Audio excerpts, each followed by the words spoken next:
Week 2 of the Off the Charts event has dropped, and in this video, we are going to break down all 5 of the Master Set player items that you can choose from, and we're going to rank them in a tier list. Now, if you're new to the channel and haven't watched one of my rankings before, always recommend that if you have a favorite player or team, don't listen to me, and regardless what I say about the card, always go out and get your favorite player items, because scoring a goal with a card or a player that you actually like is 10 times more enjoyable than just one that is deemed slightly better. That being said, if you're looking to maximize your resources and you're not sure who to make, let's get into it. So in week 2, we've got 5 new options. We've got Curtis Joseph, Alex Pietrangelo, Shayne Gostisbehere, Teemu Selanne, and Patrick Kane. And to kick things off, we'll start in the theme team tier. This is players that I would only recommend if you are trying to build a theme team. And we'll start first with the 86 overall Curtis Joseph. One of my favorite players growing up. I actually love the nickname and the choice here. It makes sense.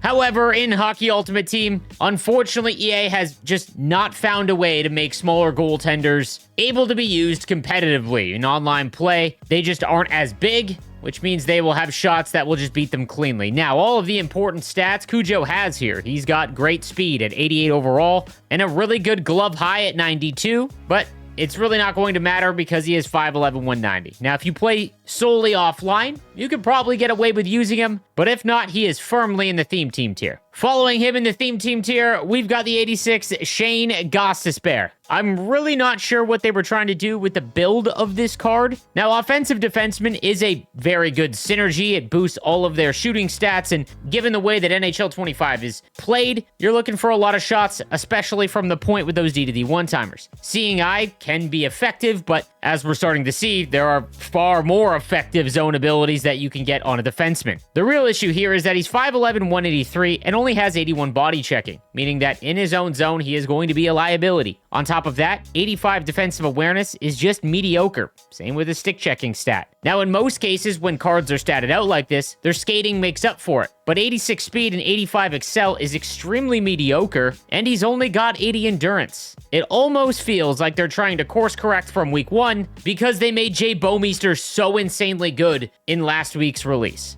Also, in the theme team tier, we've got the 86 Alex Pietrangelo. Now, the real issue here is that obviously his skating is much lower at 85 speed, 84 acceleration. However, he's got the size attributes at 6'3", 215, as well as a very good zone ability and shutdown, and great defensive awareness and stick checking. He also has two-way defenseman, which will boost that up a little bit higher into the 90s, which makes him quite effective. The real issue here is that there has been so many strong right-handed defensemen, and he already has a fantasy card as well, so there's a lot of players out there that are probably Alex Pietrangelo fans that already have his fantasy card. Now, in all honesty, there could be an argument to have him in the B tier or a little bit higher than just solely for theme teams, but I would still much rather have cover athlete Cale Makar. If you've got Colton Parayko, obviously he's behind him. Hell, you could even argue that week 1's PK Subban is more usable and effective than this Alex Pietrangelo. Now, out of the theme team tier, moving on into the B tier, which would be cards that I could consider making in the right context, not just if you are a fan of the player or team.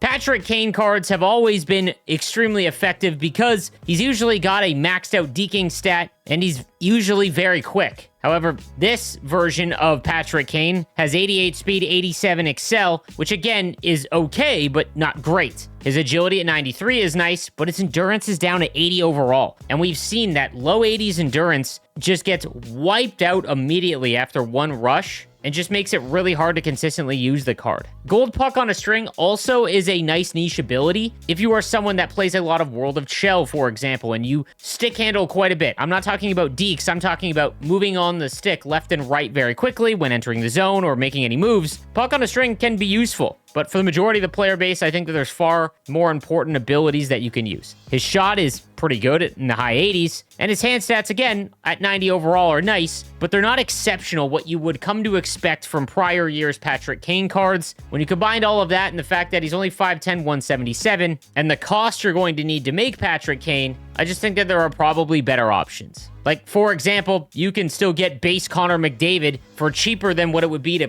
buy this card or make him, and it's really not even close. And lastly, the A tier. If you are looking for the best option, in my opinion, from week 2, look no further than the 86 Teemu Selanne. Now, for anyone new to my videos or rankings, the A tier are cards that, while I don't think are necessarily must makes, and that you have to make before the event ends, but if you are looking to make one card or maybe create one after you've made the free one that EA usually gives you, that's where Teemu Selanne lands. He's got Sniper Forward, which gets his shot into the 90s. He's got 91 speed, 92 excel, and 89 agility, making him one of the best skaters in the game. He's got good size at 6'2", 209, great deking at 91, and 96 offensive awareness, which is a very important stat. Combine that with gold wheels, meaning that he will keep his speed whenever he has the puck, and it completely negates the debuff you get when carrying the puck. You've got a great card. The reason why he is not an S tier make for me is because, again, 80 endurance.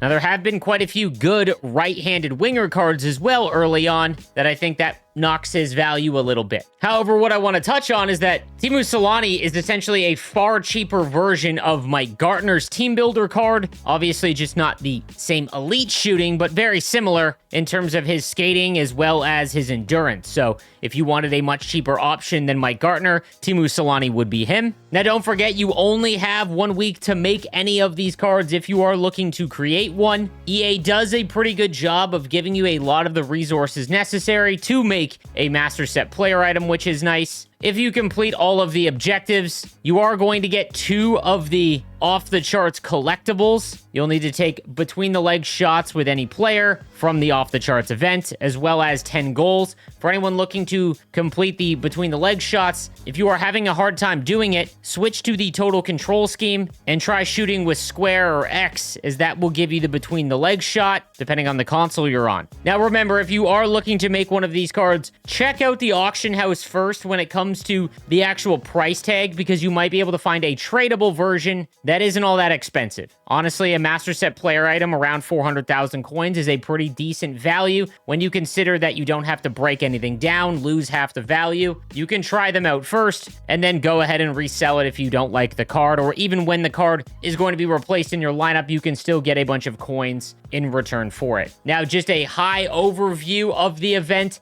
Jay Bouwmeester's 86 is still the best. Obviously, you can't make this card anymore. It is the only S tier card from this event, in my opinion. So I hope that if you were looking for the most competitive cards, you listened to my week 1 rankings and went out and made him. But again, I think that this was a mistake, just given the ratings that they gave to Gostisbehere and Pietrangelo this week. Those are just so much worse than this Jay Bouwmeester card. Alternatively, Sidney Crosby looks like a great alternative to Saku Koivu's Team Builder, which has lost a lot of value because of this Sidney Crosby card. Much like Selanne and Gartner, they're very similar in builds and attributes. So if you are looking for a good center, which we don't have a lot of outside of the chase cards, like Matt Sundin or maybe Wayne Gretzky, this Sidney Crosby card actually looks quite interesting. So again, you could try him out for pretty cheap on the auction house. But outside of that, there really isn't anything that I think that you need to must make or go after. And if that is the case for you, they're not going to make any of your lineups, then I would just hold on to your resources, as well as, you know, skip playing squad battles to try and grind out any objectives for the off-the-charts collectibles or tokens, because, again, you can't do anything with them once the event is done. So I hope this helps make some of your decisions a little bit easier. Subscribe with notifications on for the most up-to-date news, tips, and info, and I'll see you next time.